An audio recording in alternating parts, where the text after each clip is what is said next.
Our next story takes us to Logansport, where the mayor declared a state of emergency this weekend so he could drive a city dump truck to help out with a city pool construction project. He says what he did was within his powers and that the only person who complained is his opponent in the November election. News 18's Dan Klein reports.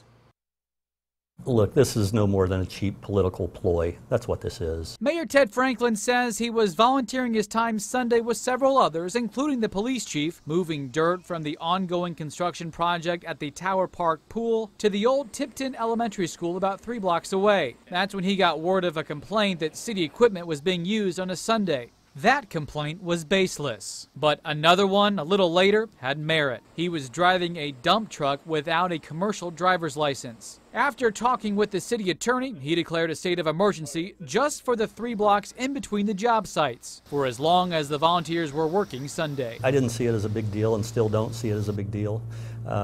We were covered under state statute, and the opinion of the city attorney said this is simple. Franklin says while he's never had a CDL, he's owned and driven a dump truck and a bucket truck in the days before a special license was needed. He's also a firefighter with plenty of experience driving a fire truck as well. And because the city had authorized its use, if there would have been any accidents or wrecks, he would have been covered under the city's insurance policy. He says throughout the pool project, many residents have volunteered their time to save on costs, including 200 children who painted various murals. He estimates the work of Volunteers Sunday saved about $10,000. We want to save money where we can, every opportunity that we can, but really it was to just advance the project. It wasn't as much about the money as it was being able to get the project done. Because of state law governing home rule, Franklin could make the call without anyone else's approval. But the move doesn't bother Council President Joe Buck. I don't have a problem with that.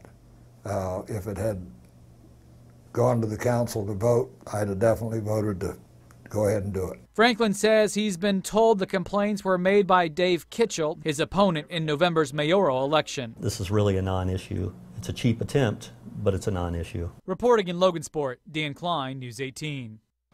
Franklin's mayoral race opponent Dave Kitchell says what happened Sunday is part of a pattern that Franklin has had of acting above the law. News 18 tried reaching City Attorney Randy Head and Indiana State Police for the story, but neither returned our messages. Meanwhile, work continues on the Tower Park pool project, which was initially slated to be done by June.